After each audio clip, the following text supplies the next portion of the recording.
అందరికీ నమస్కారం అండి.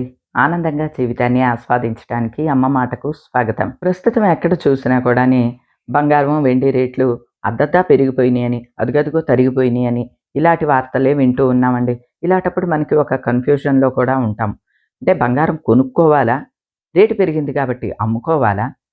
ఇంకా పెరుగుద్ది అని చెప్పి ఇప్పుడే కొనేసుకోవాలా? లేకపోతే ఇంకా తరుగుద్ది అని చెప్పి వెయిట్ చేయాలా? ఇలా మనకి కొనుక్కోవాలన్నా, అమ్మాలన్నా కూడాని చాలా డౌట్‌లుంటాయి. మీకే కదండీ! నాకు కూడాని. ఆ వార్తలు చూస్తున్నా సరే ఒక విధమైన టెన్షనొచ్చేస్తోందనమాట.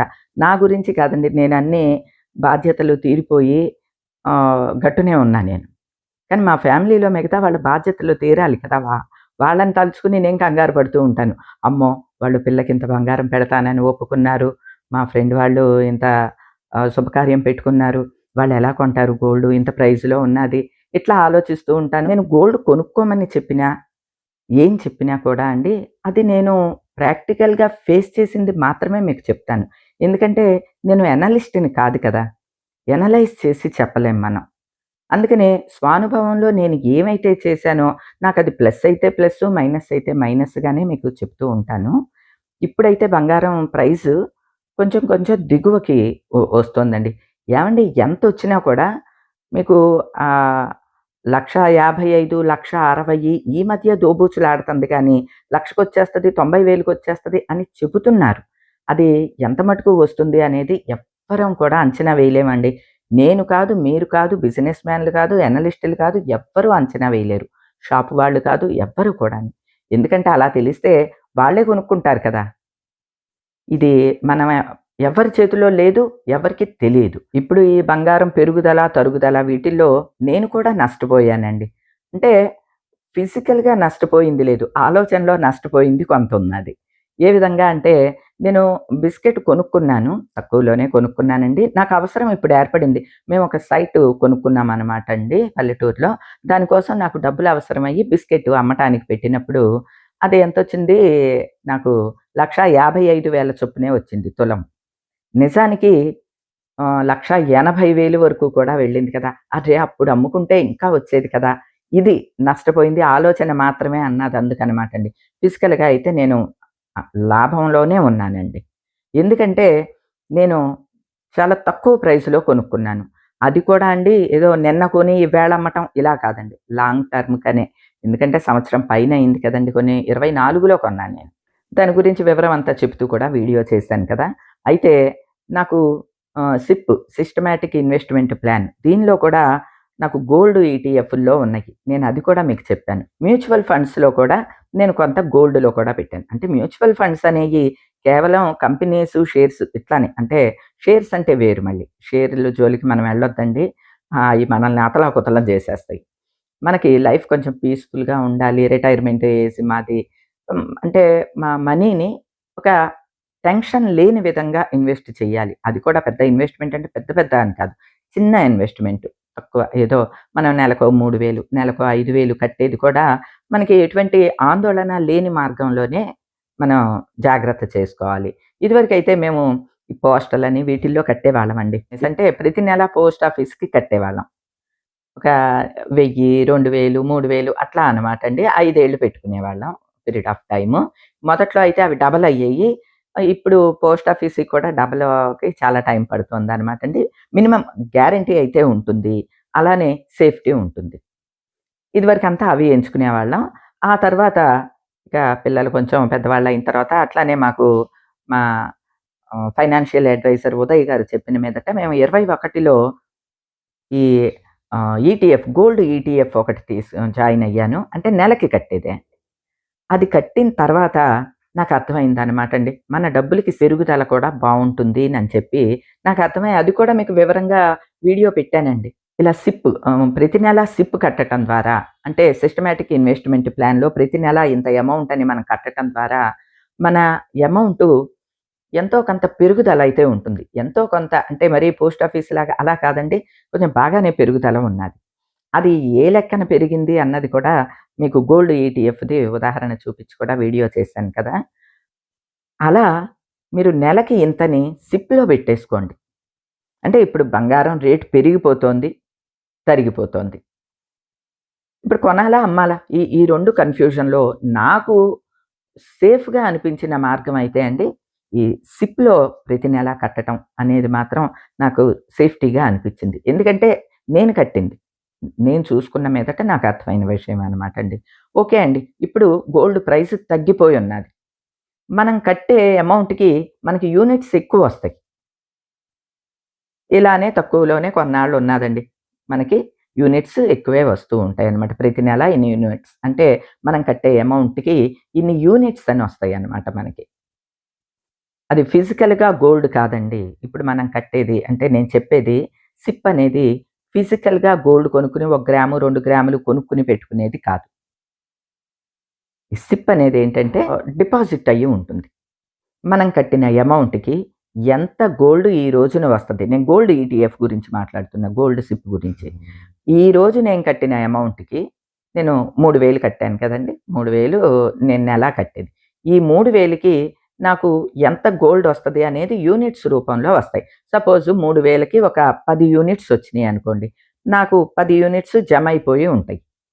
అలా కొన్నాళ్ళు నాకు జమ అయినియి. ఒక 10 నెలలు జమ అయినాయండి. 10, 10 100 యూనిట్లు నాకు జమయ్యే ఉన్నాయి. ఇలా ఇదే అమౌంట్‌లో. అంటే కొంచెం అటు ఇటుగా జరుగుతూ ఉంటాయి. కానీ నేను ఉదాహరణకి చెప్తున్నా. నాకొక 100 యూనిట్లు జమయ్యి ఉన్నాయండి. టప్‌మని బంగారం రేటు విపరీతంగా పెరిగిపోయింది. ఈ యూనిట్స్ రేట్ కూడా పెరుగుతది. అంటే మనం కట్టిన దానికి లాభం కనిపిస్తోంది. అలానే రేటు తక్కువున్నప్పుడు యూనిట్స్ మనకి ఎక్కువే వస్తాయి కాబట్టి ఆ విధంగాను లాభదాయకంగా ఉంటుంది. కాకపోతే ఇది ఇవాళ కొనేసి రేపు అమ్మే విధంగా మాత్రం వర్కౌట్ అవ్వదండి. సిప్ అనేది ఎప్పుడు కూడా లాంగ్ టర్మ్ ఇన్వెస్ట్‌మెంట్. ఒక 3 ఏళ్ళు, 5 ఏళ్ళు అలా పెట్టుకుంటే మీరు ఖచ్చితంగా లాభ బాటలోనే ఉంటారండి. లాభంలోనే ఉంటారు. ఇప్పుడున్న కన్‌ఫ్యూజన్‌లో బంగారం మీద పెడదామా? ఎక్కడన్నా స్కీమ్ కడదామా? వద్దా? ఇదేంటి రేట్ ఇట్లా తగ్గిపోవచ్చు, పెరిగిపోవచ్చు. ఇలాగా నానా అనుమానాలన్నీ మనల్ని పీడిస్తూ ఉంటాయి కదా! ఇలాంటిదైతే మాత్రం సిస్టమాటిక్ ఇన్వెస్ట్‌మెంట్ ప్లాన్‌లో పెట్టుకోవటం అనేది మాత్రం ఒక చాలా సేఫ్టీ మార్గం అండి. అలానే మన మనీ కూడా చక్కగా లాభదాయకంగానే ఉంటుంది. ఏ విధంగా అంటే ఇప్పుడు చెప్పాను కదండీ! తక్కువ రేట్‌లో అయితే మనకి మంచిగా యూనిట్స్ అవి వస్తాయి. ఎక్కువ రేట్‌కెళ్ళినప్పుడు వాటి రేటు పెరుగుద్ది కాబట్టి ఆ విధంగా లాభపడతాం. ఈ సిప్ అనేది నెలకి కట్టే అమౌంట్ అండి. నెలకి మీరు అనుకున్నంత 1000, 2000, 3000 ఒక సిస్టమాటిక్‌గా ఇంత అమౌంట్ అని అనుకుని నెలకి అంత అమౌంట్ కట్టటం. లాంగ్ టర్మ్ పెట్టుకోవాలి. 3 ఏళ్ళు గాని, 5 ఏళ్ళు గాని. ఇది ఒక విధానం అయితే మా దగ్గర ఇంత అమౌంట్ ఉంది. ఓ 50,000 ఉంది. ఓ 1,00,000 ఉంది. దీన్ని ఆహ్, సిప్‌లో పెట్టాలంటే వీలవుద్దా అని కూడా ఎవరికన్నా డౌట్ రావచ్చు. లంప్ సమ్ ఇన్వెస్ట్‌మెంట్‌గా ఇది కూడా పెట్టుకోవచ్చండి. ఇలా కూడా పెట్టొచ్చు. ఫిజికల్‌గా గోల్డ్ కొనటం అనేది 2 ఇబ్బందులుంటాయి. ఒకటి ఫిజికల్‌గా ఆ గోల్డ్‌ని జాగ్రత్త చేసుకుంటూ ఉండాలి. తర్వాత అది మనకి కావాలి అనుకున్నప్పుడు, అమ్మాలి అనుకున్నప్పుడు మార్కెట్‌లో అప్పుడు తీసుకోవచ్చు, తీసుకోకపోవచ్చు ఇవన్నీ ఉంటాయండి. ఇప్పుడు గోల్డ్ అమ్మటం అనేది కూడా చాలా పెద్ద ఇష్యూగా తయారైందనమాట అండి. నేను దాని గురించి మరొక వీడియో చేస్తాను. ఎట్లా గోల్డ్ తీయాలి, గోల్డ్ అమ్మాలి అంటే ఎలాగా అనేది కూడా అంటే ఇప్పుడు నేను కొనటం గురించి చెప్తాను కదా! అమ్మటం ఎలాగా అనే దాని గురించి కూడా నేను వివరంగా ఒక వీడియో చేస్తాను. ఇప్పుడు మనం మాట్లాడుకునేదేంటంటే, సిప్‌లో నెలకి కట్టేది కాకుండా లంప్ సమ్ అమౌంట్‌ది కూడా ఉంటుందనమాట అండి. దానిలో కూడా మనం పెట్టుబడి పెట్టుకోవచ్చు. ఇప్పుడు రేట్ తక్కువే ఉన్నది కాబట్టి గోల్డ్ గురించి నేను చెప్పేదిప్పుడు. అట్లానే షేర్స్ ఇవి కూడా తక్కువే ఉన్నాయండి. మ్యూచువల్ ఫండ్స్ కూడా కొంచెం తగ్గే ఉన్నాయి. అందులో పెట్టాలనుకున్నా మంచిదే. మనం మాట్లాడుకునేది ఇప్పుడు గోల్డ్ ఈటీఎఫ్‌ల గురించి కాబట్టి ఇట్లా లంప్ సమ్ అమౌంట్ పెట్టాలి అనుకున్నా అందులో పెట్టుకోవచ్చు. అంటే ఓ 50,000 ఉన్నది మీ దగ్గర, ఓ రూ. 1,00,000 ఉన్నది. చక్కగా అందులో ఇన్వెస్ట్ చేసి పెట్టుకోవచ్చు. గోల్డ్ పెరిగినప్పుడు, రేట్ పెరిగినప్పుడు మనం క్యాన్సిల్ చేసుకొని మనీ వెనక్కి తీసుకోవచ్చు. అప్పుడున్న గోల్డ్ ప్రైస్ వెనక్కొచ్చేసేస్తదనమాట. అయితే ఇదేదో ఒక రోజు, 2 రోజులు, వారం రోజుల్లో అయ్యే ప్రాసెస్ మాత్రం కాదండి. ఇది ఒక లాంగ్ టర్మ్ ప్రాసెస్ అనమాట. దీన్ని ఒక లాంగ్ టర్మ్ ఇన్వెస్ట్‌మెంట్‌గా మాత్రమే మనం చూడాలి. అది మాత్రం దృష్టిలో ఉంచుకోవాలండి. అలానే ఇప్పటి వరకు కూడా సిప్ జాయిన్ అవ్వని వాళ్ళెవరన్నా ఉంటే తప్పకుండా స్టార్ట్ చేయండమ్మా. నెలకి ఎంతో కొంత ఇంత అమౌంట్ అంటే మీకు ఇబ్బంది కలిగించని అమౌంట్. మీరు ఓ 2000, 3000, రూ. 1000 నుంచి ఎంత అమౌంట్ అయినా సరే మనం అందులో ప్రతి నెల కట్టొచ్చు. సిస్టమాటిక్ ఇన్వెస్ట్‌మెంట్ ప్లాన్ అంటే సిస్టమాటిక్‌గా ప్రతి నెల ఒక డేట్‌లో ఆ మనీ వెళ్ళిపోతుంది. మీ అకౌంట్ నుంచే వెళ్తుంది. మీరు బ్యాంక్‌కెళ్ళి కట్టాలి లేదా ఒక కంపెనీకెళ్ళి కట్టాలి ఇటువంటివి కూడా ఉండదు. మీరు సిప్ స్టార్ట్ చేసేటప్పుడు మాత్రం ఒక రోజు పని ఉంటుంది కదా!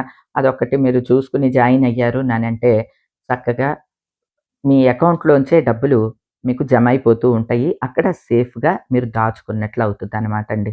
ఇప్పుడున్న ఈ బంగారం అస్తవ్యస్తత దీనిలో ఇదే మంచి మార్గం అని అనిపించిందనమాట అండి. మీకు సిప్‌లో అందం ఏంటంటే, ఈ క్షణాన కావాలంటే ఈవేళ క్యాన్సిల్ చేశారంటే వర్కింగ్ డేస్ 2 వర్కింగ్ డేస్ తర్వాత వచ్చేసేస్తాయి మనకి మనీ మన అకౌంట్‌లోకొచ్చేస్తాయి.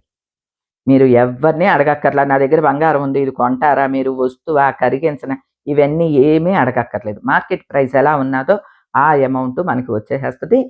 టాక్స్ అన్నీ కట్ అవుతది. చక్కగా మనకి ఎటువంటి ఇబ్బంది ఏమేమి ఉండదనమాట అండి. మామూలుగా టాక్స్ ఎంత ఉంటదో అంతే. అలా అని మన దగ్గర ఎక్కువ లాగేసుకోవటం గూడా ఉండదు. సో, సేఫెస్ట్ మార్గం అయితే మాత్రం అండి ప్రతి నెల సిప్ చేయటం. నేను తరచూ మీకు ఈ విషయం చెప్తూనే ఉంటానండి. ఇప్పుడు మనం ఇంటి దగ్గర చీట్లు కడుతూ ఉంటాం. ఏమో ఏది ఎటా బోతుందో మనకు తెలీదు. ఎన్నో వింటూ ఉంటామండి. అసలంతెందుకు ఆన్‌లైన్‌లో జూస్తే మనకి యూట్యూబ్‌లో చూసినా, ఎక్కడ చూసినా ఈ చీట్ల గురించి గొడవలవుతూ ఉంటాయి. అలానే పక్కనోళ్ళకి ఎవరికో వడ్డీకిస్తాం. డబ్బులు ఎప్పుడైతే మనం చేబదుళ్ళు, వడ్డీలు ఇచ్చామో గొడవలు అప్పటి నుంచే స్టార్ట్ అవుతాయి. అటువంటి జోలికే వెళ్ళకూడదు. సరే డబ్బుల్ని మనం డిపాజిట్ ఎట్లా ఈ గవర్నమెంట్ పోస్టలు ఇటువంటివి ఉంటాయి కదా! బ్యాంకుల్లో డిపాజిట్ ఇవన్నీ వస్తది. తక్కువ వడ్డీ వస్తది. దానికన్నా కూడా ఇట్లా మనం మ్యూచువల్ ఫండ్స్‌లో పెట్టుకోవటం ద్వారా మనం కొంచెం ఇంకా బెటర్‌గా లాభపడొచ్చనమాట అండి. నేను ఆచరించేది మీకు కొంచెం వివరంగా చెబుదామని ప్రయత్నించాననమాట. ఇప్పుడున్న ఈ బంగారం హెచ్చుతగ్గుల్లో మాత్రం ఎవ్వరు రిస్క్ చెయ్యొద్దండి. ముఖ్యంగా అప్పు చేసి గోల్డ్ కొనటం ఇటువంటివి మాత్రం ఇప్పుడు చెయ్యొద్దండి. ఎందుకంటే ఎవ్వరం చెప్పలేకపోతున్నాం. ఏమో బంగారం తక్కువ రేట్ ఉన్నది, తగ్గుతోంది అని చెప్పి మనం అప్పు చేసేసి బంగారం కొన్నామనుకోండి, ఇంకా తగ్గిపోతే నష్టపోతాము. అప్పు అప్పులా ఉంటుంది. పెరిగితే అదృష్టమే. ఏమో ఎవరం చెప్పలేం కదండీ ఇది. నువ్వు గాదు, నేను గాదు ఎవ్వరం చెప్పలేం. సో, అటువంటి రిస్క్ పనులు మాత్రం చెయ్యొద్దు. హ్యాపీగా నెలకి ఇంత అమౌంట్ అని చెప్పి సేవ్ చేసినట్లు ఉంటుంది.